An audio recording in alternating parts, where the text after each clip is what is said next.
And guys, at all means, whenever you've got a question, just jump in, please. Okay. And hold on a second. Uh, I just want to minimize this. And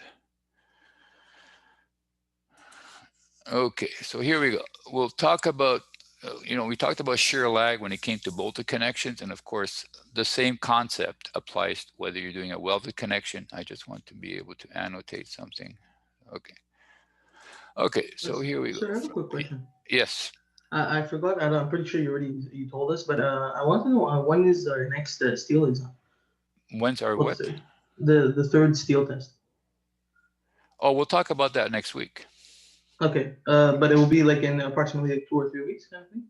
I mean, like, I'll give you guys a choice. You Oh, understand? okay, okay, So this way, this like it's going to be up to you guys. Like to me, it makes no difference whether I do it.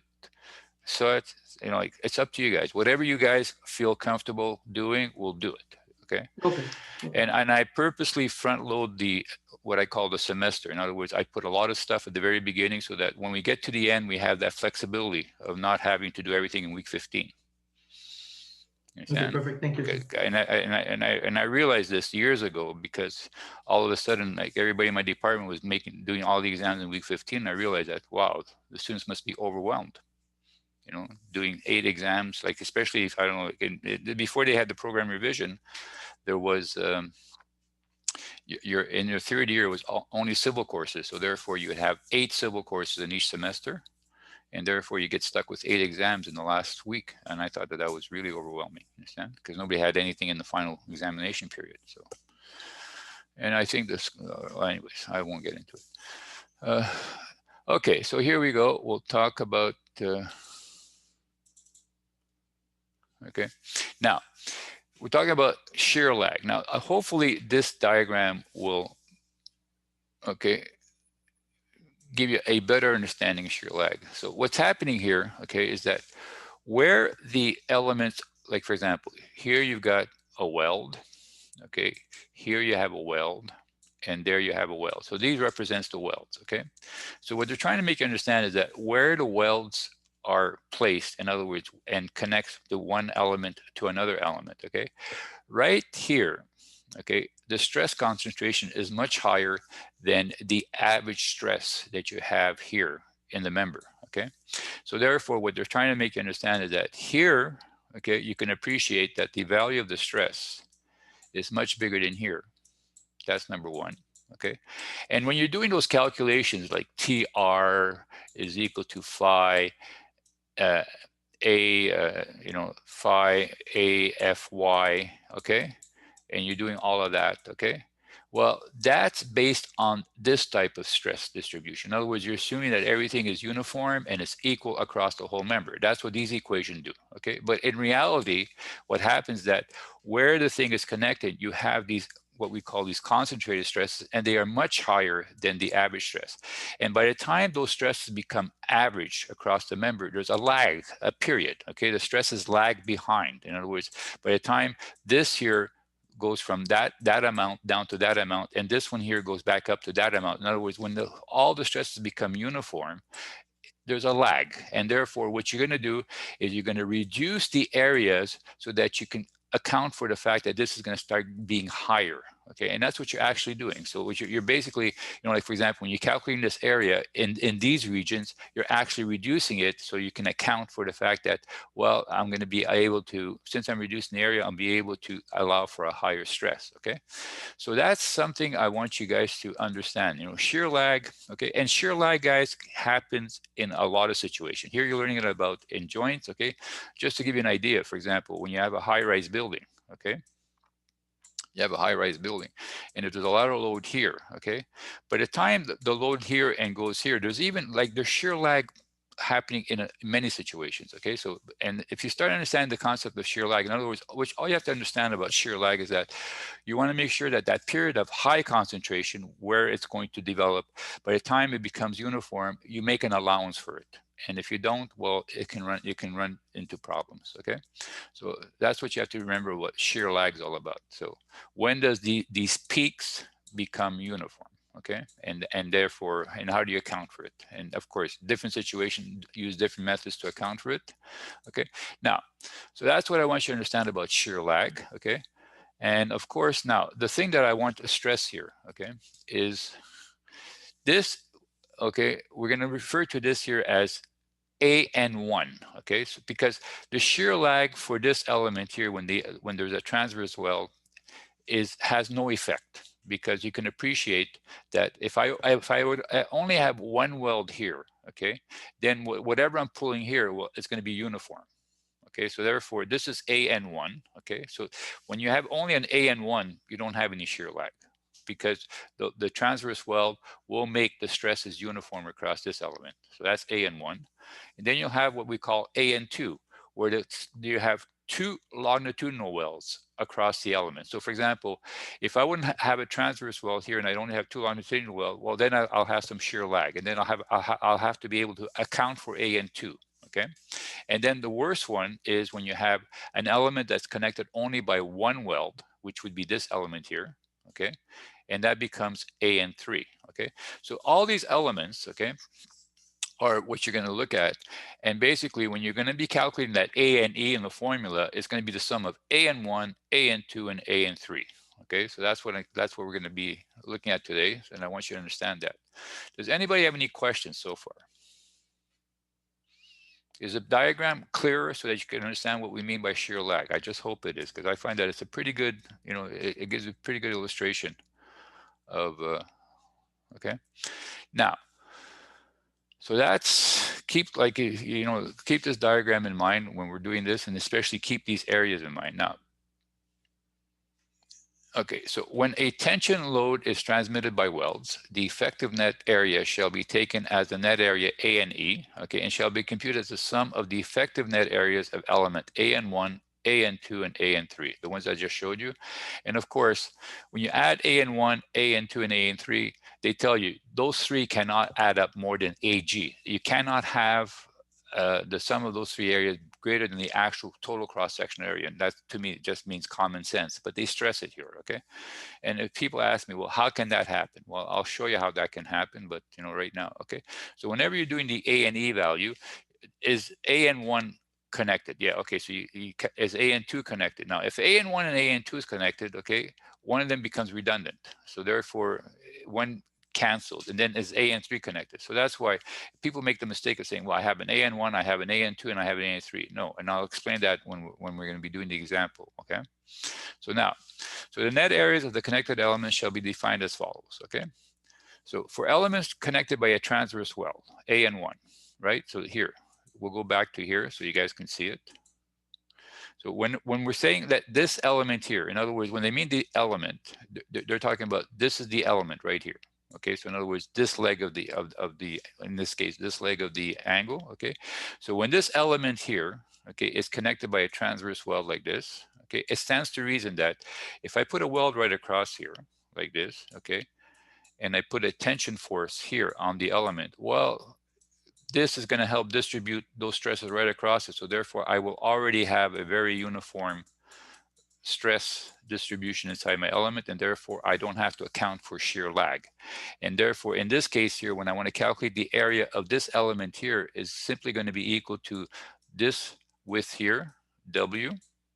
This stands for W, and of course by the thickness. And that's how I calculate my AN1. So that's that element there. Now, AN2 is very similar to AN1, but these are connected by two transverse welds, okay? I'm sorry, two longitudinal welds. Okay, I should have gone back to the, okay, so therefore, when you want to calculate AN1 and it's got a transverse weld, that area of that element, you simply take the width times the thickness, and that's going to give you AN1. Now, for AN2, for elements connected by longitudinal welds along two parallel edges, okay? So in other words, now, here is two welds, and there's nothing here. So in other words, I don't have a transverse weld here, and therefore, since I don't have a transverse weld here, I'm going to have to worry about how does this affect the shear lag. In other words, what's going to happen here is that, for example, at this point here, how are these stresses, okay, going to eventually become uniform? okay? Because here, of course, they're going to be very high, and then after that, they're going to eventually become uniform. Well, it all depends on the length of this weld. That's one of the factors that can affect how, how soon are these concentrated stresses going to become uniform. So it all depends on the length of this weld. So, so here, when the L2 is greater than, in other words, when this length here, when this here is twice this width, in other words, I have a fairly long weld here, okay? In other words, here, for example, I have 250 millimeters, and this one happens to be 100 millimeters wide. Well, when this weld is very long, well, guess what? There's no shear lag. In other words, there's enough time for everything to develop between these two welds, and therefore the AN2 is very similar to the AN1, okay? It's simply equal to, this is the factor here. So in other words, the AN2 is very similar to the AN1, you simply take WT. So when the weld is very, very long, there's no shear lag. So therefore you can just calculate. Now, you got to be careful here, okay? And this is why I'm going to stress it, okay? So for example, if I happen to have a transverse weld here and a longitudinal weld here, well, you don't bother with these anymore because this one's already going to make everything uniform and you're calculating the cross-sectional area of that element. And that's why you have to be careful. Some people say, oh, I got one here, I got one there, and I got one there. And therefore I'm going to have AN1, AN2, AN3. No, on the contrary. As soon as I have a transverse weld here, you don't care about these. These are just going to help to, because this weld here is going to make everything uniform, okay? So as soon as I have an AN1 here, I don't have this one anymore. That's going to help to make everything uniform. So that's why you got to be careful. Now, if you don't have any weld here, then you get into an AN2 situation, okay? Or, I don't know who would do this. This would be really ridiculous. If all of a sudden you just decide to put a small portion of transverse weld here, like let's say that's the case. Well, in that case here, you would have an AN1, you would have an AN2, and then if it was, like you might even have an AN3. So if all of a sudden you just put a small portion of transverse weld, yeah, then you have an AN1 situation here, you have an AN2, and you have an AN3, okay? So, but I don't know who would do that. You would either put the transverse weld right across or none at all, okay? So that's the only time that you probably see all three happening at the same time in your connection. So that's number one. Number two, so when the weld doesn't exceed twice the length of the width and it's greater than the width itself, well, what's going to change is, of course, the factor here. So your AN2 becomes, so in other words, you take 50% of the, excuse me, you take 50% of WT, and then you add 25% of the length times the T. So you take the length of the weld. L is the length of the weld, okay? I'm sorry, I should have put in a lower capital. So don't keep in mind that this here is the L, okay?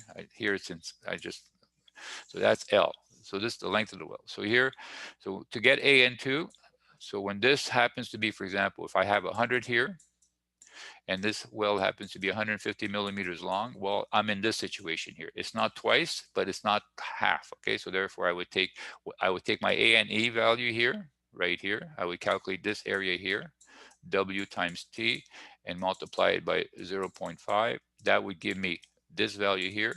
Then I would take this length here, 150, multiply it by T, and then multiply it by 0.25, and that would give me this one. And the sum of the two of them would give me the value of AN2. That's what they're saying here. And then the most critical one is where this weld here is less than W. Okay, so when the W is, when the weld is less than W, in other words, I have 75 millimeters here, I have 100 millimeters on this side. Well, in that case, you simply look at the weld, the length of the weld, multiplied by the thickness of the element, and you only take 3/4 of it. So this, for AN2, it all depends on the length of the weld. Am I in this situation? Am I in this situation? Am I in this situation? And keep in mind, like I said, if you have a transverse weld here, okay, as well as longitudinal welds, well, you don't worry about AN2 because this transverse weld here will make everything uniform. This is just to increase the resistance of your connection. Okay, keep that in mind. Any questions so far? Is it clear? Yeah, it's okay. Okay, just okay, not okay. If it's just okay, it's just okay. Now, the third one is AN3, of course. Okay, AN3, and we go back here just to show you. Okay, so here, for example, if you look at this element here, Okay, if you look at this element here, okay, you can see that this element is only connected by one weld. This side here is not connected. Like this one's connected with two welds, this one's connected by one weld, but it's a transverse weld, and this one's connected by along the element only by one weld. So that's what they talk about AN3, okay? So that's AN3. This one's a little bit more complicated, okay? And don't worry, hopefully, okay, so therefore, when L is greater than W, so in other words, when the length of the weld is greater than the width of the element that you are actually, and remember, L has to be greater. So for example, remember, W is the W of the element that you're connecting, okay? So keep that in mind. So for example, if I have an unequal angle, you don't look at this leg, you look at like the leg that you're actually only having one element under, okay? So don't get confused about that. Now, A and E, this is the formula. Now, it looks very complicated, but it's not that complicated, okay? So in other words, you always take W times T, okay? And, okay, where X is the eccentricity of the weld with respect to the centroid of the connected element. It looks very complicated, right? And L is the length of the, okay, L is the length of the weld in the direction of the load. Okay, so that's what you have to keep in mind. So like what they're saying here is very simple. For me, I mean, of course, okay, so here's my element, okay, and of course, if this was an angle, I have another element here, okay, so here's my element, okay, and here's my weld, okay. So basically what they're saying is that find the centroid of the element. So let's change color so we can, okay, so find the centroid of the element. Well, it's very simple. If this here is 80 millimeters, where's the centroid of the element? It's right there, okay. Now, they want you to take the centroid of the weld here, but don't even bother with that because these things are so small, it won't make a difference. So therefore, this here, from here to here, okay, you could go, if you want to get technical, you can go to the centroid of that weld, but forget about that. You know, we're not going to waste our time with that. This becomes a value of X. That's what they mean by the distance, okay? From the centroid of the element to the centroid of the weld, that's your X. And of course, the L is the length of the, you know, that is in the direction of the force. So that's L and that's X, okay? And of course, so that's what they're saying. It's not very complicated, okay? And you'll see it's very easy to calculate once we do the example. And then where the W is greater than L, in other words, you have a short weld, okay? So when L is greater than W, in other words, the length of the weld is longer than the width of the element. And remember, it's the element that is being connected. It's not the, okay, it's not the, so all of a sudden you simply take 0.5 L times T, okay? So therefore you just worry about taking the length of the weld times T and you multiply 0.5 and that will give you the value of AN3, okay? So does anybody have any questions? If it's not clear, now's the time to ask.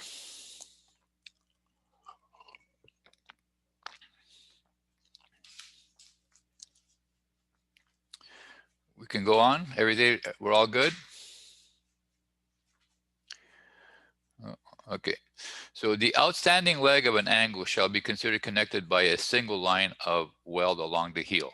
And that's what they're saying here is that when you have an angle, okay, when I have an angle, okay, I'm going to try to draw it so that, how can I draw it? Okay, I'll draw it like this. Here's my angle here, okay. Okay, here's my angle.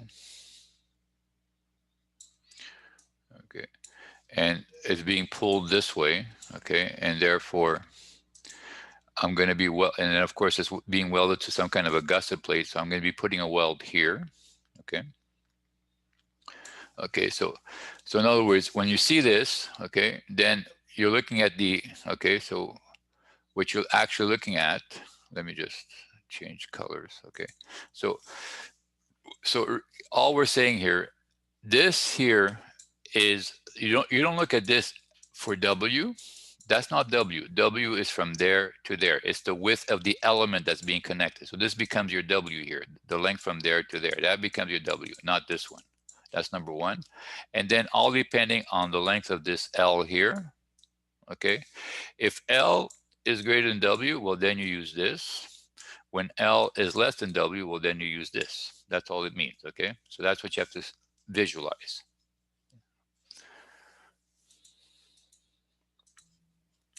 So now that we, have a concept of what AN1, AN2, and AN3 is, and remember, okay, what we'll do is we did this when we did bolted connections, and this is how you can, this is what I'm going to be doing in the test. I'm going to give you a connection. I'm going to tell you, design it as a bolted connection, and then take the same values, in other words, take the same force and everything else, and redesign it as if you wanted to weld it, so that you guys can see, appreciate the difference between if I wanted to weld it, what happens in terms of sizing the member, if I want to bolt it, what happens in terms of sizing the member, okay? So we're going to take the same example and we're going to redesign it, okay? And I think, as a matter of fact, assignment 7 is a redesign of assignment 6. Or assignment 6, assignment 6 in steel is a redesign of assignment 5, and therefore, you'll be able to relate. If you go back and look at what size of angle you have for assignment 5 and see what type of angle you end up with assignment number 6, okay, you'll get an appreciation of how, which one gives you what results. Okay, so here we have I have exactly the same force. Okay, now I left this here because this was what we had started with when it was bolted. Okay, and I gave you this in terms of the geometry for the bolts and be able to calculate all the, whatever it is that you need to calculate the TR values. So right now we're going to replace all of this and simply weld the angle to the gusset plate. And you'll see that we'll even be able to design the gusset plate, okay, for a welded connection. So if for whatever reason you wanted to weld this to your gusset plate and then leave everything else bolted, well, that's good, because then, so that would be so here we go. Okay, so step number 1, of course, is to calculate what would be the minimum size angle we would need here to evaluate for, to be able to resist this. And of course, like this would be like saying, here's my first failure plane right here. This would be 1, 1. Okay, the same thing that we did for bolted connection. So if I ask you to redesign it as a welded connection, well, whatever you use to calculate TR is equal to phi A G F Y. Okay, that's going to apply here also. So you don't have to recalculate that, but but we're going to do it here anyways. Oh. So here we go. So therefore we use phi AGFY, and it's got to be greater than 630. So that would be taking care of this failure plane there. And we should get the same answer as if we had when we did this in the last lecture. Okay, so we end up with 2,333 square millimeters. Okay, so we need an angle that's at least 2,333 square millimeters. So in order for the member itself not to fail. So that's what we're going to look for. Now, we have to allow for shear lag. Now, the shear lag requirements, depending on how you're going to be welding it. If you're going to be welding it with a transverse weld and 2 longitudinal welds, well, it's not as severe as the bolted ones. So what I tend to do is that if I know that eventually I'm going to be welding with a transverse weld and I'm going to have only 2, like the shear lag is going to be more on the outstanding leg, what my allowance for shear lag is about 0.9, okay? I find that, like, from my experience, 0.9 when it comes to welded connection is a good starting point. Now, if you guys want to be conservative, if you remember when we were doing the bolted connection, if there's less than 4 transverse lines of connection, you got to use 0.6. If there's more than 4, you can use 0.8. So that was for bolted connection. So those be the ones that you would use here to to account for shear lag. But for welded connections, if I am going to eventually, okay, if I'm going to eventually put, a longitudinal weld there, a longitudinal weld there, and a transverse weld there, well, I found by experience that 0.9 is a good starting point. And of course, if I screw up, I just have to go back and choose a bigger angle. But, that's a good starting point for my trial section. So now, so that means that I'm going to be increasing, okay? So in other words, I just want to see what, okay, I took 89 by 76 by 7.9, 89 by 76 by 7.9. Now, of course, what you would do is, you would go to the, double shape angles. Oops. you would go here. I just want to see, I don't remember what I chose. So when we go to the table, and of course, okay, so we're looking for 2,500 square millimeters of steel. So this is way too big. This is not bad, but these are equal angles. It's up to you if you want to use equal angles. So this is not bad, 2,500. I could have used this one if I want to use equal angles in a sense. This is a good starting point right here. So anywhere where I'm about, like this would be a little high, 2,700 and so on. So anywhere where I have about like this might be a touch low. Okay, so this might be a touch low. This might, of course, is high. So anywhere that I have something in the order of 2,500 millimeters of steel, that would be a good starting point. And therefore, I decided to use an 89. So I went to the next page. I decided for this example to use, and don't forget, in the exam, I'm going to force you to pick a certain angle. So keep that in mind. So don't worry about that. But in real life, you come here and you see that you have here 89. I said an 89 by 76 by 7.9. So right here, I have 2,500. That's a pretty good area. I know I needed something a little bit more than that, but that's a good starting point. Okay, so this is the one that I would try. Anything that's in that range would be a good choice, unless there's, you've got a problem with geometry for whatever reason. But this is pretty good. So in other words, I'm using an unequal legs, right? Or I could have used equal legs. It's up to you. Okay. The reason why I like to use unequal legs if I'm using tension members is by using unequal legs, I can put a transverse weld on the longer one, and therefore I will get more resistance. That's why I like to use that. That's the only reason. Okay. And if these are for tension members, for compression members, it would be the other way around. I would put the outstanding leg, the long one, and the short one. So it all depends whether it's compression or tension. But that's something else that. So here we go. So that's what we're going to be using.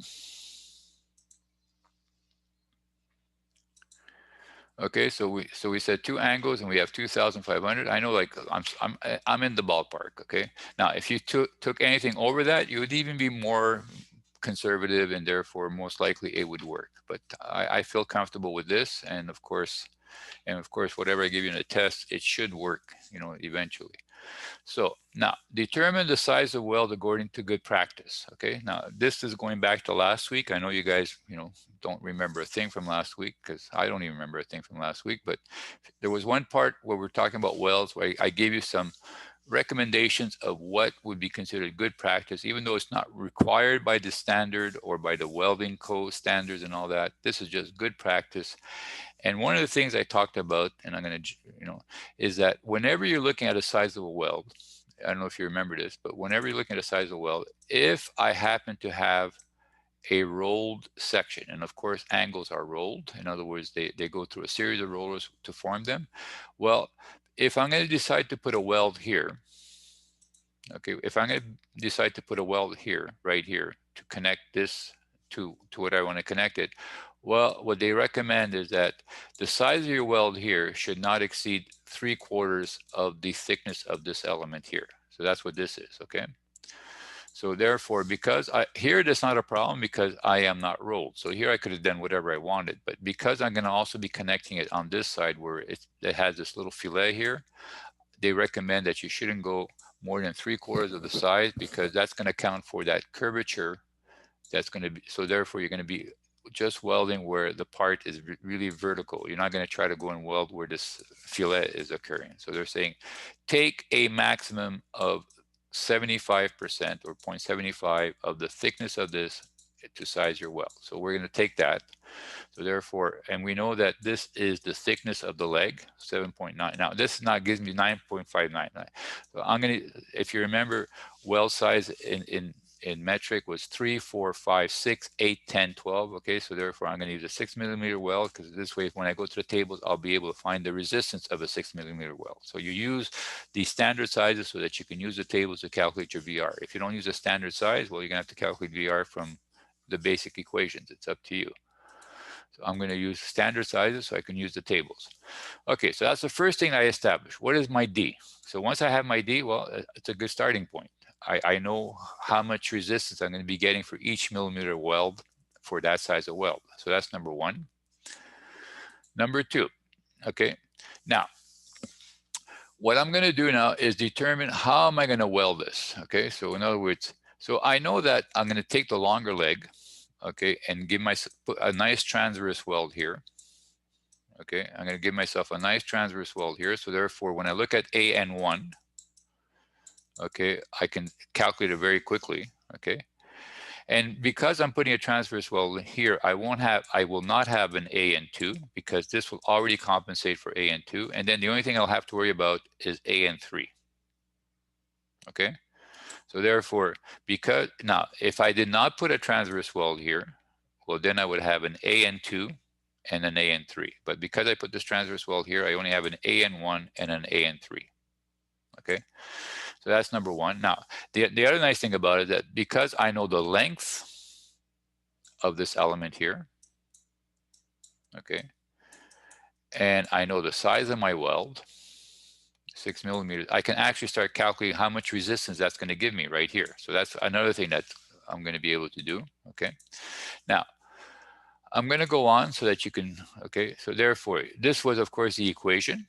Okay, 0.675 W, this was the famous equation we had to calculate the VR value. Okay, and of course now we're not going to use the equation, we're going to go to the tables. Okay, now keep in mind, okay, this is something I'm going to talk about right now. Okay, this is the direction of the force, right? In other words, this is where our TF is. Okay, what is the angle of this weld segment with respect to the force?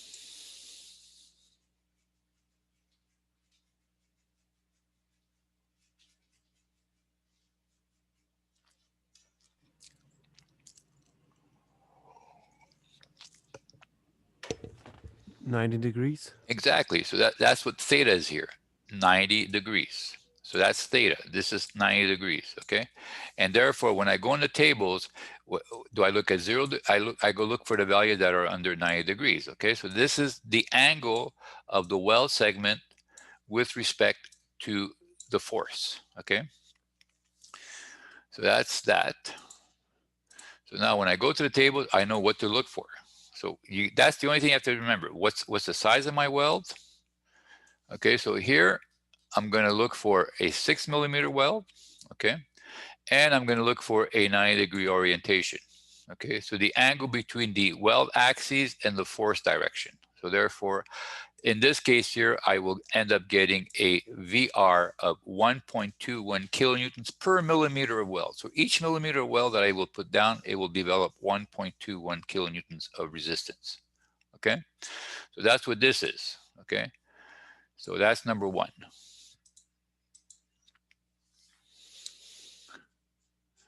Okay, hold on a second. Okay, so now I know my VR value is 121 kilonewtons per mil, L1 times WM. Now, WM, okay, if you remember, here's the formula for WM, okay? This was the formula for WM. In other words, this is the formula right here, okay? Now, theta 1 is the weld segment under consideration. In other words, this is the one I'm considering right here. That's that. In other words, that would be the angle for theta 1. And theta 2 is the angle of the weld group that is closest to 90 degrees. So if I look at this weld here, and I look at this weld here, and this is the action or the direction of the force, what is the angle of the weld segment that is closest to 90 degrees?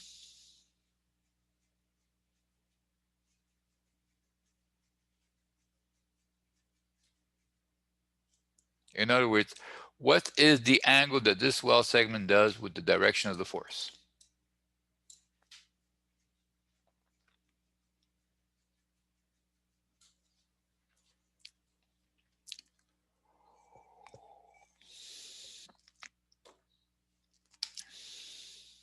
Is anybody going to venture a guess? No, actually, like, I don't know. Like, You don't know, like, you don't know what my force is being applied in this direction, and my weld segment angle is in this direction. So which, in other words, what's the angle of this weld segment with respect to the action of the force? 90 degrees. I'm talking about this one here. This is 0 degrees. 0. 0, okay? So which weld segment is closest to 90 degrees? This 90 one here. degrees. This one here, Yeah, right? that one. Yeah. And what's that angle of that weld segment with the action of my force? It is actually 90 degrees. You can't have anything greater than 90 degrees. It's got to be somewhere between 0 and 90 degrees, okay? So therefore, as soon as you determine which weld segment is the closest one to 90 degrees, or at 90 degrees in this case, okay, that becomes your theta 2 for the weld group. Oh, okay, I get it. Now you get it, right? And that becomes your theta 2. That doesn't change ever in this, okay? The only thing now I'm considering this weld segment here. I'm considering that one, and that becomes my theta 1. And then, of course, this is pretty redundant, right? Because 90 divided by 600, 90 by the, I know that in this case here, for this weld segment here, it has no effect whatsoever. That's what we're saying, okay? But I still want to see these calculations. So I want you to be able to show me this, why this ends up being 1, okay? So that's number 1. So if you understand that, that's a good starting point. Now, I got my MW1 and I got this. So therefore, I can actually go calculate what is the resistance of this weld segment here, okay? Now, what I'm going to show you here, okay? So I have 89 going right across there, right? Times 100. So in other words, I can put 89 millimeters of weld right across, okay? And of course, I have 2 angles, so therefore it ends up being 251.4. So in other words, because I have 2 angles, remember these are 2 angles back to back, okay? Each weld segment here will be able to develop, okay, the sum of the two of them will give me a total resistance of 251.4. So now what happens is that I have a force here of 630 kilonewtons. That's what's pulling on these 2 angles. And I have a resistance here of this weld here of 215.4. Now, if I only put a weld there, what would happen? It will break. Well, it would break off. Okay, it would break off. So therefore, I have to now go and supplement by putting these 2 longitudinal welds in the weld group so that I can get a total resistance of greater than 630. Okay, so now I'm going to go back to, now I'm going to be looking at this weld segment. Now, why do I go back to table 3.25? Because if I want to know what the VR is for this weld segment, what happens now? What's the value of theta for this weld segment? Here's my line of action. Now, guys, 0. 0. So therefore, when I go to the table, I look for the values of VR where the angle is 0 degrees. Very good. Okay, thank you. Okay, so here we go. So we go back to the table. That's why I cannot use the other value, because this one was 90 degrees with respect to the line of action. This one is 0 degrees. So therefore, in other words, what happens here, what I want you guys to appreciate, that this one is completely in shear. Okay, in other words, the weld segment is completely in shear and it has less resistance, because here you have some shear and you have some tension. That's why this one's stronger. Okay, that's the only difference. That's what the angle actually does. Okay, so now, oh, sorry, I didn't go to the table. I should have gone to the table so that you guys can see it. Okay, so here we go. We go to the table. The first segment, we had an angle of 90 degrees. We were able to take this value here, but here we only have 0. So you see, it's weaker. The weld is weaker when it's completely in shear, and therefore I only use 0.993 as opposed to 1.1. Now, you'll notice that these are all the same values. And if you remember from the example we did in class last week, because in this case here is the base material that governs the weld. It's not the weld itself, okay?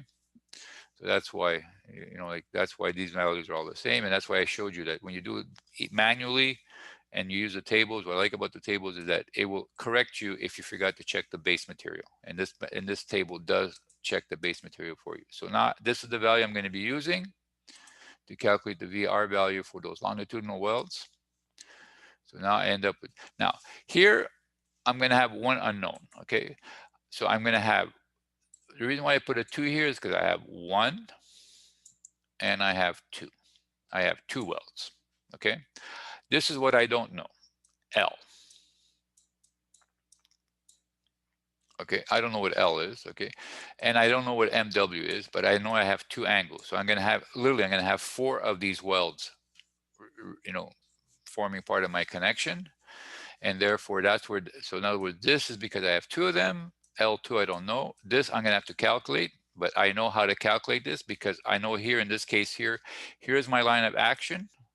And this here, the theta 1 for this line, segment here is 0 degrees with respect to the line of action, and therefore that becomes my theta 1. And the theta 2, once you've established that, it never changes in your weld group, okay? So theta 2 stays the same for each weld segments in your weld group. So therefore, I'm not going to go ahead and say, so now in this case here, I have 0 over 600 versus 90 over 600. Now, of course, in this case here, these two weld segments do lose a bit of resistance in the weld group because they are at a different angle with respect to the line of action. And therefore, the MW now drops down to 0.85. Now, since I know that, I know that, all I have now is I have one equation, one unknown, okay? So like I said before, what happens here, the value of VR2, in other words, the amount of resistance that this gives me in terms of L, I do the calculation, I end up with 3.17 times L. So then I can actually calculate my L value, okay? Now keep in mind, okay, VR1 plus VR2 should be greater than or equal to TF. In other words, all the resistance that you get from this weld here, which we've already calculated, okay, subtracted from that 630, that's going to tell us how much resistance that these have to give us. And that's what we're actually doing. So we have 215.4 times this. Okay, so we put everything. We have one equation, one unknown. Therefore, we can calculate what L2 has to be. Okay. So L2 ends up being, so of course I solve for L2 and I end up getting 130.7. Like, guys, use multiples of 10 when you design these long, like this one doesn't matter because the guy's just going to be welding right across the length of the W. So you don't even specify the length of this one. But when you're specifying the length of these longitudinal welds, use multiples of 10. Okay. Now I know I'm at 30.7. If you want to be gutsy, you can say, well, there's, we can use, don't go cheap. Okay. Like if I have anything over one, I would still go use 140. Okay. Because guys, you want to make sure that in any connection, okay, you want to make sure it's the element, it's the member itself that fails and not the connection. Okay. And that's one of the very important rules of design. The connection should never fail before the member. Okay. And if I can remember today, I will show you connections that I failed. So remind me at the end of the class to show you the pictures. I will go pull up the pictures and I will show you the pictures that I have. I can show you how connections fail. Okay. If you guys remind me, I was supposed to do it last week and I forgot to do it. Okay, so therefore I'm going to use 140. So now that I know that my L2 is here, now I can actually go and calculate the resistance to make sure that the TR value, okay, for this situation will be greater than my TF value. And I'll be able to go and calculate all my AN1 and AN2 and so on and so on, okay? So now, this is what you're looking at, okay, in cross section. I want you guys to understand what I'm doing here, okay? So here was, okay, so here's, okay, I didn't draw the filets, right? But here are 89 by 76 represents the size of my angle. And of course, 7.9 is what I have for the length of the legs. So what I like to do here is that I like to remove the thickness of this leg here to calculate my AN1, because it makes it much easier for me to be able to simply go all the way to the bottom here, okay, and then determine what the X value is here from the centroid, okay? That's why I like to do it this way. Now, like I said, if you really want to get technical, you should find the centroid here of this, like this would be 3 millimeters here, okay? And then you can this would actually be your X bar, but it's not, you know, don't waste your time with that. Once you know that this is 76 and you're calculating with a longitudinal weld along this one element here, along this one leg, therefore you simply take this divided by 2 and that gives you your X bar. That's what's nice about, you know, just keeping it simple. So this is what I'm saying. Now, because I have an AN1, I don't worry about an AN2, you know, the ones that are going on both sides, because this is going to automatically compensate for that shear lag caused by these two. and therefore I don't even have to consider it. And of course, if you did consider it, and all of a sudden you add up AN1, AN2, and AN3, and it ends up being more than 2,500 square millimeters, you've made a mistake. You cannot have areas that exceed the actual total area that you have. So that's why they keep telling you that the value of AN1, AN2, and AN3 can never exceed the gross cross-sectional area, remember, okay? So determine the TR for the shear lag, okay? So TR is equal to phi u ANE FU, okay? Now, of course, the FU is 450 megapascals. That's going to be like the standard value for a 350 or 300 MPa steel. The FU, of course, is 0.75. That's the resistance factor. Now, what you have to do here is calculate the AN2. Now, remember, AN2 is the value of AN1 and AN3. Okay, so there, and of course, the sum of those two have to be less than the total cross-sectional area, which makes sense to me. And of course, AN1. So all I'm doing here, I'm saying, well, this is my AN1. It's this width here multiplied by that thickness there of 7.9. That gives me my AN1 right away. Okay, and I know that it's being connected with a transverse weld, so therefore it automatically becomes the value for ANE. So that's what's nice about that one. Okay, now this is for the AN3, like I said. So AN1 is 640.7. I hope I didn't make a mistake. And now AN3. Now, is the length of the weld greater than the width of the element that I'm connecting? Yes. In other words, I have 140 millimeters of weld here, and the width of this element here is only 76, so therefore this I calculate AN3. Now, if the weld segment I put here would be less than 76, then I would have to use the other equation to calculate AN3. So the length of the weld determines whether I'm using this equation to calculate AN3 or the other one, which was, I remember if it was 0.75 of LT, I don't remember the equation. So here I know automatically that I have 140 millimeters in this direction. Okay, so I know that this weld here, I mean, is going to be going to 140 millimeters in this direction, and therefore the L is greater than the W, and therefore this is the equation that I'm going to be applying. And of course, by seeing it this way, I have my X value right away, okay, of 38. I simply take the size of the leg divided by 2. Like I said, I don't get technical. I don't go to the centroid here and the centroid there. Forget about that. I mean, I lose 3 millimeters. I'm adding an extra 3 millimeters to my calculations. Who cares? Okay, it's not going to make a big difference. And as a matter of fact, by leaving it out, I'm being more conservative. So when I do things to be more conservative, I don't try to find ways to be more accurate in my calculations. Now, so here I've got everything to be able to calculate what my AN3 is. So keep in mind that, okay, so this here, of course, is the X bar divided by the length we calculated before, the size of the leg multiplied by the thickness of the leg, because this is the element that I'm collecting, okay? And that's, and therefore, now I can calculate my AN3. My AN3 ends up being 437.4, okay? Now the sum of those two together, okay? Remember, this is for one angle, and keep in mind that you have two angles, so therefore you simply double this, okay? So you have, and you see that the sum of these two areas is less than the gross cross-sectional area. Perfect. I haven't made a mistake. If you would have accidentally added AN2 into this calculation, you would have found that you would be going over 2,500, and therefore you're doing something wrong, okay? So here we go. So now I've satisfied this condition that it's less than the cross-sectional area. And now I have the value here. I have the value of A and E, what I need. I know my FU value is 450 MPa. I know my phi U is 0.75, the reduction factor. And therefore, I simply put everything in the equation. I end up with 727.7, fantastic, which is greater than my TF value. Therefore, we're good to go. So the angle is strong enough, the connection is strong enough, even for the shear lag situation. I have 727, all I need was 630.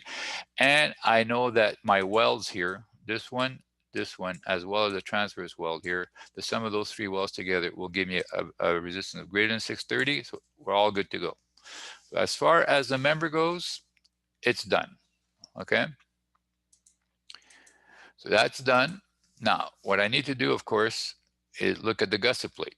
Okay, so here is the gusset plate. So what's going to happen is, this is what you should be visualizing. Okay, is that you have this the plate. Okay, I'm going to draw up a little bit better so that you guys. So in other words, the gusset plate really is like, you understand that there was the gusset plate, and of course that gusset plate had that bottom member connected to it and all that. So this is your gusset plate here. I just took a piece of it, and therefore you know that you're going to be putting 140 millimeters of weld there. And you know that here it's going to be 89 millimeters across here, okay? Now, what you have to look at your gusset plate is two things, okay? So in other words, if this thing's going to fail, it's going to have a block shear. In other words, this whole piece here is going to pull out of your gusset plate. So in other words, what you need to know here is, okay, what you need to know here is, how is the steel resisting that force? In other words, if my force is pulling here on this piece here, okay, I know that here, this is the force that's resisting it. This is the force that's resisting it, okay? And here's the force that's resisting it, okay? So here I'm perpendicular to there, so therefore here I have some tension, okay? So this is my tension side segment, and here I know I have some shear.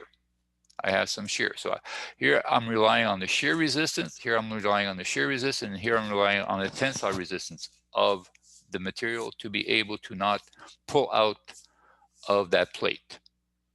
Okay, so that's what you have to visualize. So how is the material resisting the force? And here it's in shear, here it's in shear, and here it's in tension. So therefore, when I go to this equation here, so AN is equal to 89 times T. Okay, that's the one that's in tension. And of course, AGV, the one that's in shear, is 140 times T. And of course, I have two of them. I have one on this side and one on that side. So now I have values of my AN and I have my values of AG in terms of T. And that's what I need to determine. What is the thickness? So now when I go to this equation here, okay, sorry. When I go to this equation here, I know that, okay, I know that this is the segment that's in tension, and that's what this is here. I know that this is the segment that's in shear, and that's this here and that here, okay?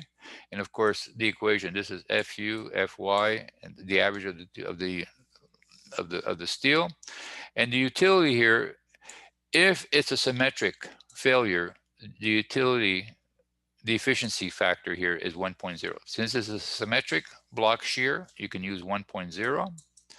So here I have it. I have all my values in terms of T. Okay, so I have one equation, one unknown. And of course, the objective is to always make sure that TR is greater than TF. Okay, so therefore, when I simplify this in terms of T, I know that the value on this side of the equation has to be greater than 630. And now I can solve for T. And therefore, I end up with T should be greater than or equal to 630, and therefore I end up with 8.1 millimeters. And of course, I'm not going to use an 8 millimeter plate.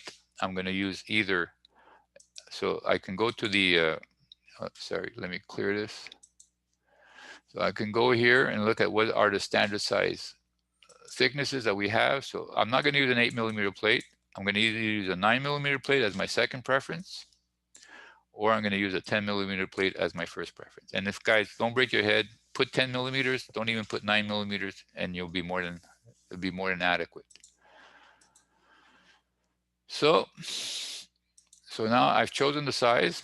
So 9 millimeters is my second preference, 10 millimeters my first preference. Now, if I would have happened to have 9.1, I would simply put 10 millimeter plate. I wouldn't even have specified a second preference. And I think that's it. Yeah. So guys, do you have any questions? Do you want me to go back? Because yeah, sir, can you go back one slide, please? yeah, sure. Let me go back. Yeah. So when you set the UT, the symmetric is equal to 1 in the equation. Yeah. When I can't see it anyway. Like, can you like draw a different shape that's not symmetric into like? Oh, you mean like when it's not going to be a symmetric block failure? Exactly. Okay. Are you talking about when it's welded? Yeah. Well, like in other words, okay, like let me think of what would give you. I personally, I can't think of any. You understand? But all I'm saying here is that this factor here, okay, this factor here of 1, okay, is like I said. If you remember, according to the what I explained when we're doing bolted connections, okay, if you have less than what was it, 3 or 4 transverse lines of weld, I don't remember off the top of my head, of bolts, this dropped down to 0.6 and so on, okay? So when it comes to welding, okay, how do you get a non-symmetrical block shear failure? It's hard. It's hard for me to tell you, you know? I don't know, maybe if you were, for some reason, decided to weld just on this side and decided to weld just on this side, I really don't see how it can become, you understand? But who would do that in the first place? So in all practical reasons, this, if you see that your block shear is symmetric, okay? In other words, there's a line of symmetry that you can draw across it, then you take 1. That's all I'm saying. So as soon as you see that it's symmetric, you take 1.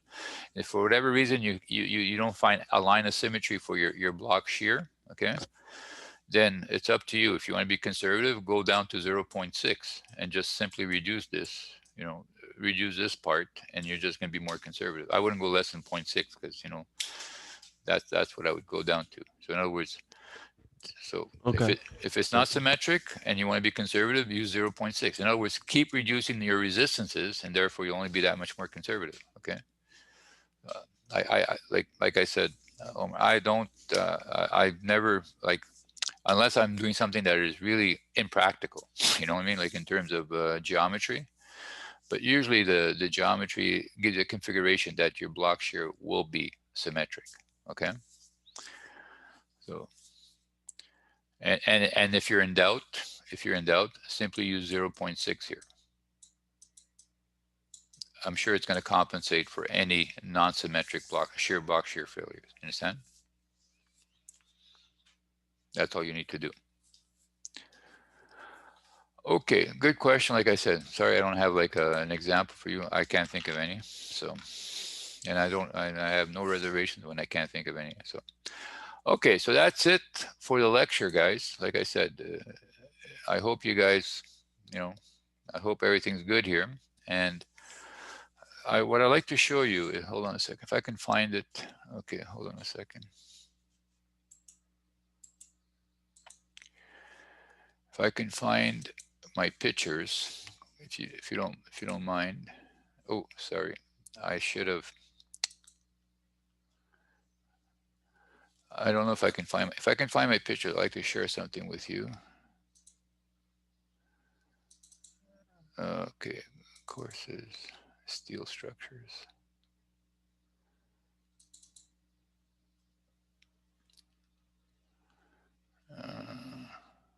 Oh, photos. Okay.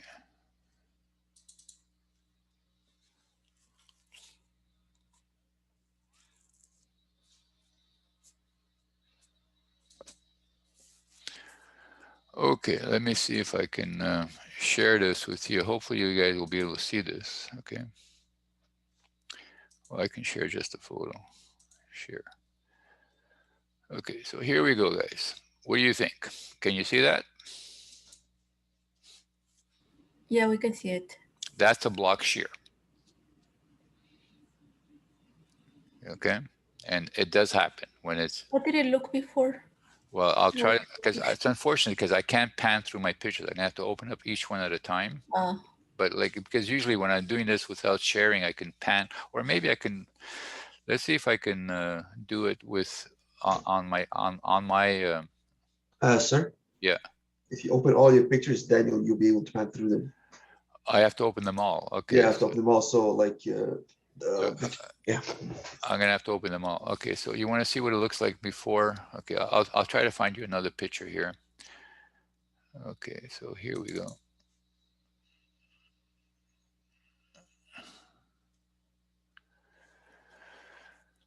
Okay, so here's another failure. I'm gonna have to share this. Hold on a second.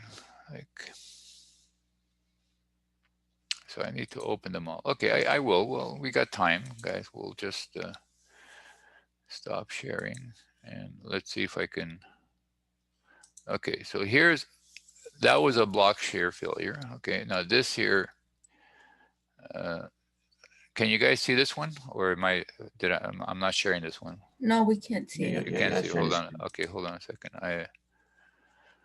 Yeah, I have to open them all, so I will open them all. But here, can you guys see this one now? Yeah, we can see it. So this is what it looked like. So in other words, in certain cases, it hold on a second. Let me just annotate. Okay. So like in this case here, it was the gusset plate that completely pulled out. You understand? And the other one, it was a block shear failure of the web of the beam. Okay.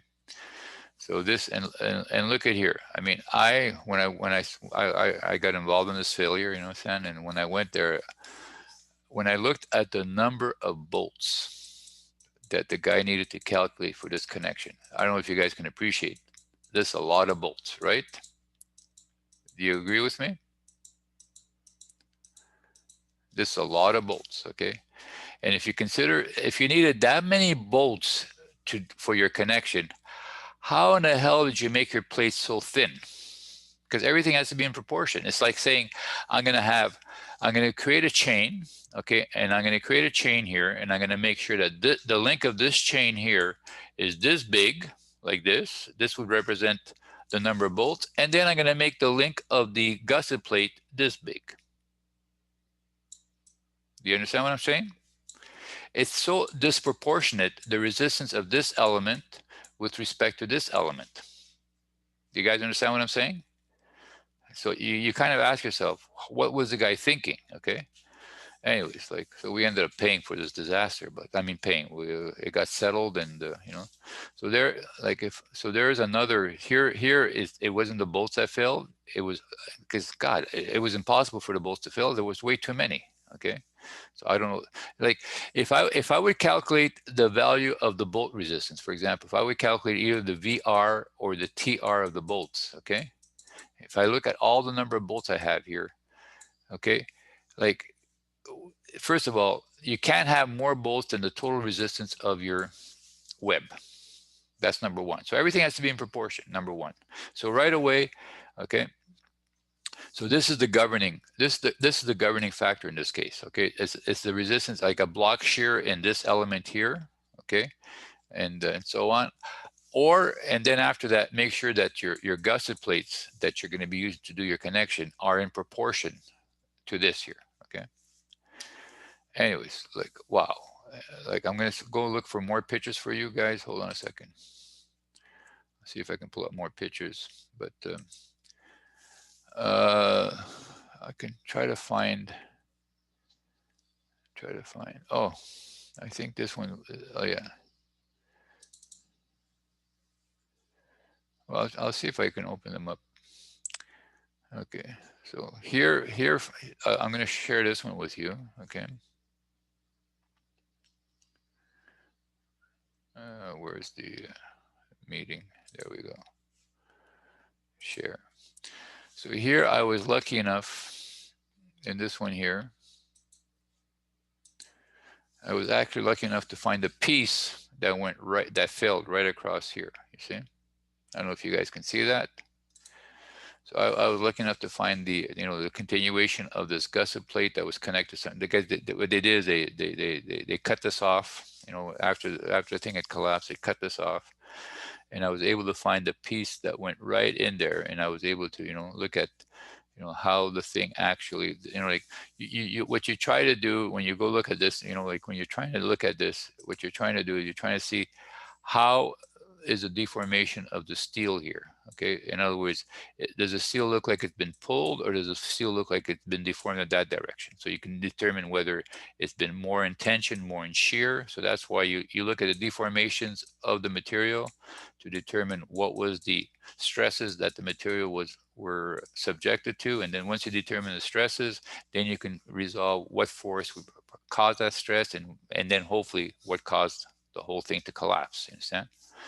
So like, in other words, what's nice about like whenever you go do these things is that the more you understand about how things, or the more you look at how the thing failed, well, you can try to recreate what caused the failure, and that's what you try to determine. And of course, you take this and you send, you send this to the lab, and you get a feeling, but then you send to the lab, and the guy under a microscope will actually look at this and tell you whether it looked like it was a combination of tension and shear, if it was all shear, and so on and so on. So, but here we didn't have to go to that point. These things were so undersized that it didn't make sense at all. So sometimes you can have the gusset plate that fails. Sometimes you can have a block shear that fails. Okay.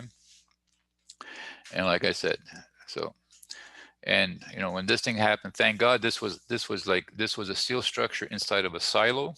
So therefore there was nobody inside that silo when this thing fell, and therefore it didn't kill anybody. But could you imagine if this was a connection of a building, and this was holding up the structure, and this thing failed? Wow. I'd hate to imagine the catastrophe that would have caused, for the people that were inside the building. Because when these things go, there's not much warning. You understand? So there is another good one. Let's see if I can find some other good pictures. Sir? Here. Yes. If the member fail, would it fail near the connection, or does it matter? It depends, Omar. Your question is good, but it depends. You can also have like, for example, let me give you an example. Okay. Here's the member here. Fair enough. Okay. And we'll talk about this. Okay. So here's a member. In other words, here's a top flange, here's a bottom flange. Okay. And of course, I have a gusset plate in here that's connecting the member to God knows what. Okay. A column, whatever. Okay. So in other words, for example, if this plate was 20 millimeters thick, right, and this web member here was 15 millimeters thick, okay, and all of a sudden you have a block shear, most likely you would see the block shear in the member. You follow? So it all depends. It's always the weakest element that's going to go first. So if you're telling me, is the member going to fail? Well, you can't have a block shear occurring in the member. Okay, you can have a block shear occurring in the member. In other words, this thing can actually pull out, just like we saw in the first picture, where you saw that it was the member that failed. In other words, the first picture I showed you is the member that failed, right? It wasn't the connection. Do you remember that one? Or do you want me to go back and show it to you? Yeah. No, I remember. Yeah, I understand. Okay, so like in this one here, Omar, can you see this? I'm sorry, let me go back and I'll share this one with you. So here is the member that failed. You understand? It was the connection. It's first, okay, it's the connection that failed. You understand? You're But not sharing. the connection failed inside the member. You're not sharing, sir, the screen. I'm not sharing this? Okay, I'm sorry. Okay, hold on a second. Let me go back. Okay, so I apologize.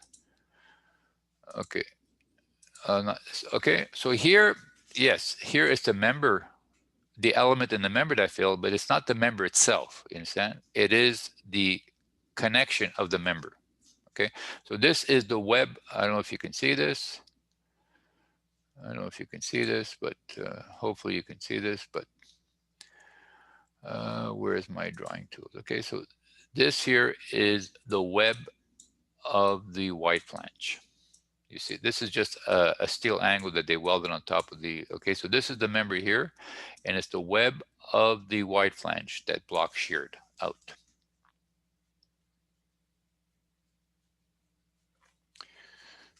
Okay, there you go. Okay, so this, now, when we're saying that the member failed, is that this member would have yielded, would have collapsed, but the connection would have stayed in place. Okay, that's what we mean, that the member should fail before the connection, because, and that's good practice, making sure that the member always fails before the connection, because when the connection fails, it doesn't matter how strong the member is, it's going to fall. And in theory, the connection should be about 125%, like in other words, should be about 25% stronger than the member itself, in theory. So when you design a connection, the total resistance of the connection should be about 125% versus the 100% of the member. Okay, so that's in theory. So you should always make sure that your connection is stronger than the member itself. In other words, you want this thing to fail in bending, whatever, okay, especially in bending, so this way it can deform and people can have a warning, something's going wrong, let's get out of here, the floor is having too much of a sag. And that's what's nice about steel, since it's a very ductile material, it will start deforming and it will start yielding and it will start sagging, and everybody's gonna say, oh, something's happening, let me get out of here, okay? But when these connections fail, okay, it can be quite sudden, and all of a sudden people have no warning, and all of a sudden they won't have time to get out. So, especially if it's a shear failure, that just like slips and falls. Understand? So there you go. I mean, I have others, but there was always the same series of beams, and like I said, so here's a nice typical block shear failure of the web. Then like the failure right across the gusset plate and so on. And like I said, when I got there the first time, I couldn't believe the number of bolts that the guy would actually design, and that he didn't, like, I think all he did is he calculated VR is equal to so much, and therefore he calculated the number of bolts, and then he put the number of bolts in here. And he didn't realize that, well, that's just one part of your design. Then you have to calculate the VR, the block shear of this, you have to calculate the shear resistance of your gusset plate, and that's what probably happened. I don't know what happened, but after the fact, you don't look for what happened, you just, is it a design error? And you just say, yes, it's a design error, and therefore the guy has to, his insurers will have to pay for the damages. And that's what you're doing when you're investigating these things. You just determine what is the cause. Is it a result of negligence on the designer's part, or an error, or an omission? And if you say yes, well, they try to sell it as amicably as possible. So I'm glad you guys see that steel is strong, but guys, it has a limit. Okay, and so be careful. Do your work diligently. Make sure you do like I said, evaluate your loads properly, factor your loads properly, do your analysis properly, and design it properly. And I can almost assure you that 99.9% of the time, you should not have an issue, unless there's a freak occurrence that happens that you couldn't account for, and at least your design will be okay. And if there is a freak occurrence, well, sometimes that's forgivable if it's like considered an act of God. Understand? So, does anybody have any questions? I don't know if I have anything more interesting in terms of my pictures, but let me just very quickly. They're all about. Pardon? I have a quick question. Yeah. So if you were to have a shear connection, because I was talking to someone, I forgot who, but they said every time we weld something together, the weld would never break, but it's a part before or after the weld that would break. Is that true? Or It depends. It depends. Okay. So in other words, that's why, like, when you're telling me, hold on a second, let me just clear the drawing, and let me just, okay, I want to, like, I'm going to stop sharing this. Okay. So it depends. It's Gordon, right? You're the one that asked me the question? Yeah. Okay, Gordon, like, it depends. Like, remember, okay, you're saying that the weld never fails, it's always a material. That is? Yeah, pretty much. Yeah. Okay, that means that the weld was overmatched for the material. Okay. You follow what I'm saying?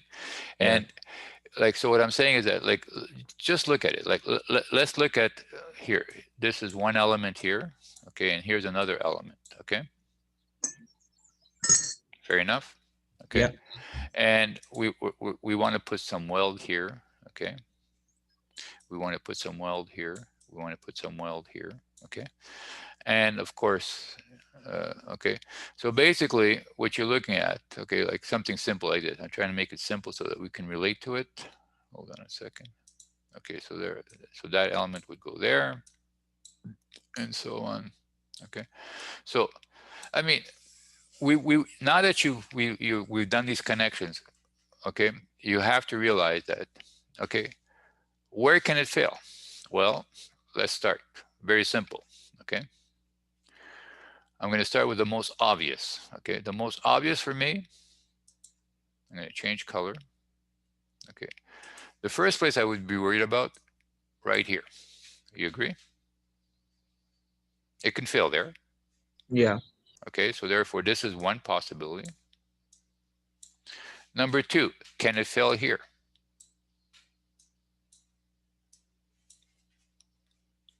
Yeah.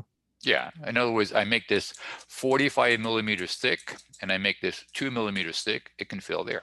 You understand? Okay. Can it fill along the weld? Okay. In other words, is it possible that when I look at a cross section here, okay, when I look at a cross section here, so here is the element that I'm connecting. Here's the, oops, what did I do? Did I accidentally, I apologize. I lost my, okay. So here's this element here, okay, and then here's the plate underneath, okay. So therefore now I'm looking at the weld itself, okay. Okay. I'm looking at the weld itself. So in other words, I'm welding here like this, okay. Now, is it possible that all of a sudden it's the weld that fills? In other words, it breaks right across there. Yeah, it's possible. There you go. So that's another possible. And then can I calculate the VR here? Yes. Okay. Is it possible? You understand? So this is why we do all these. Oh, sorry. What did I clear the drawing for? Control Z. Bring it back. Okay. Now, is it possible? Is it possible that? Is it possible that it can just break either right there or right there? Yes. You understand? And that's what we talk about, the base metal, okay? In other words, making sure that the base metal, now here, is it possible that all of a sudden it just shears off right there and it shears off right there and it pulls out right there? Yes. So in other words, so all these calculations are going to tell you that out of all these situations, here, the weld itself, you understand, the base material and all that, it's always going to be the weaker one that most likely going to fail. It's not a guarantee because, you know, like you're assuming values of the strength of these materials. You're assuming values of the strength of these welds. These are all assumed values, you understand? Mhm. Sometimes they happen to be a little bit stronger. Sometimes they happen to be what you've assumed. So therefore, that in itself is a variable. So when I say that Fy, okay, is equal to 350 MPa, right? Well, that's an assumed value. When they produce a steel, sometimes it can go up to 375. So what happens now when you recalculate based on 375? It's much stronger, okay? What happens when your Fy is not 350 and all of a sudden it's 340?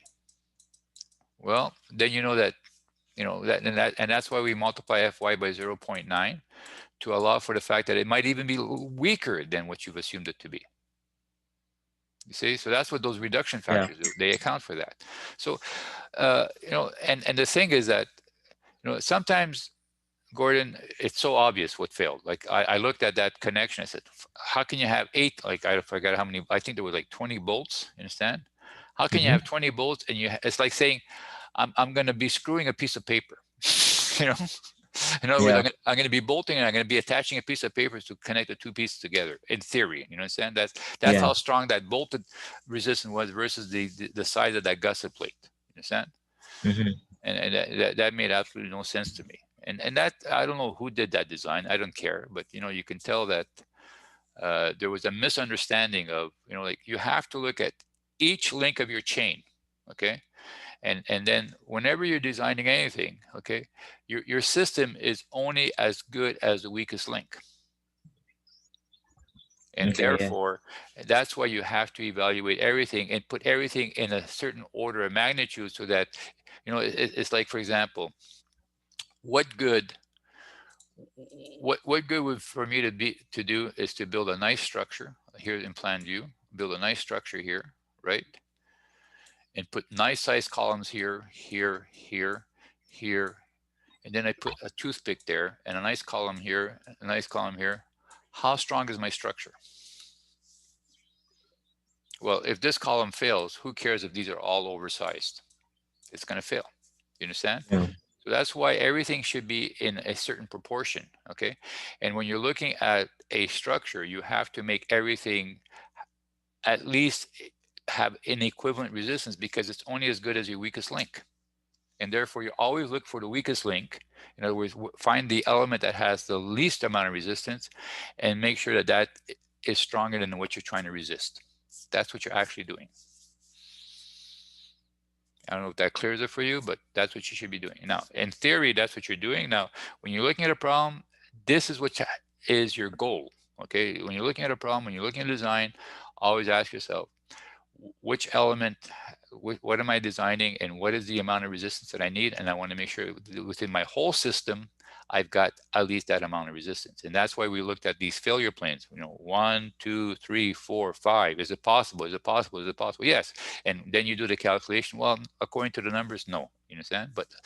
And that's why, like, when the very first time I did this, I did only wanted you guys to look at, analyze the way that this thing can fail. In other words, look at the failure mechanism and then try to analyze what is the resistance of each one of these possible failure planes, and then decide whether or not, or find which one you think will be the weaker of all of them, or the weakest one of all of them. And that's what you're actually doing. Understand? So, and like I said, if you spend the time to do your analysis correctly, and if you methodically covered each point, or like what you're supposed to be doing, in theory, you should not have any issues. In theory, okay. Like I said, it's got to be a situation that is beyond your control, and then of course you can always, claim that it was an act of God, and nobody can really foresee it. And if the judge determines that it is an act of God, well, at least you won't get blamed for it. Okay.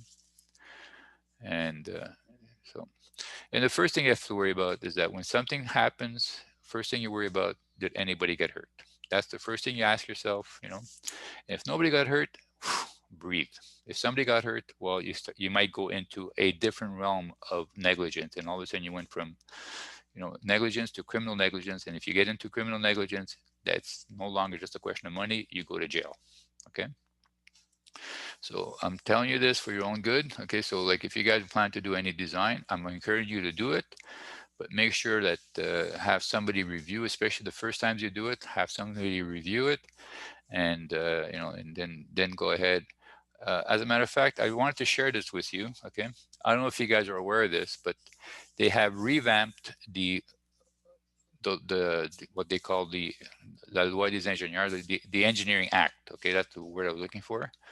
And right now, what they've done in the Engineering Act, before the Engineering Act, the first act came into 1974.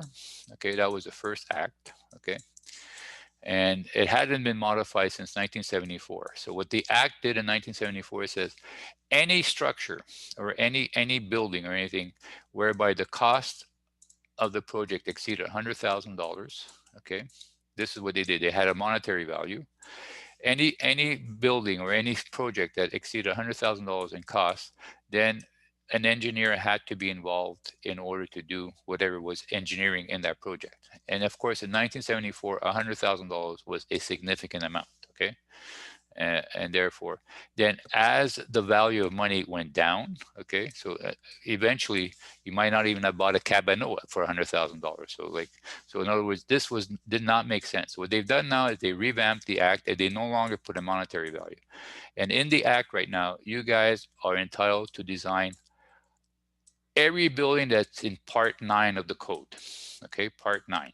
That's what you guys are entitled to design. So Part 9 is, you can design up to 3 stories, and that the surface area of the building should not exceed 600 square meters. And that's what you guys are entitled to design, okay, as technologists. Okay, you don't need an engineer. And that's what you, and then of course, it's only the buildings that are in Part 9 of the code. And I saw this coming when I first started the program back in 2000. And that's why when I did the design courses, okay, I made sure that you guys would be able to handle the structures that were in Part 9 of the code. Now, don't give me credit for being.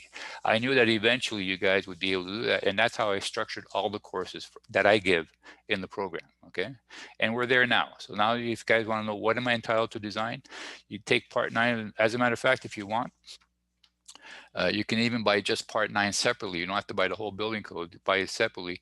And in there, it gives you all the requirements that you need. It tells you how to calculate your loads for your building and all that. So right now, and the act has gone into, is now enforced. It has been legislated. So as far as you're concerned, if you're doing a building that's in Part 9 of the code, like in other words, that single family dwelling, they're out of wood, you'd be entitled to design it and, you know, have it approved by the city. Okay, but remember, if you're designing something and you're signing the drawings, anything that's wrong with it, you'll be liable for them. Okay, so there you go. So there, now I found that out recently, that you guys are entitled to that. And like I said, if you guys are going to stay as, you know, design things as technologists, I strongly recommend you go to the Order of Technology, you know, these are the technologists.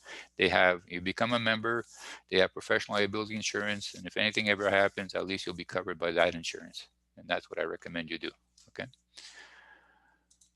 So, and that was good news when I found that out. I mean, I knew it was coming, and now it is in force. So you guys are entitled to all of that. Okay, so guys, it's 9:30. I know we usually call it like a 20 to 10. We usually call it a day, but we're going to stop sharing. I might as well stop recording. I'm going to stop.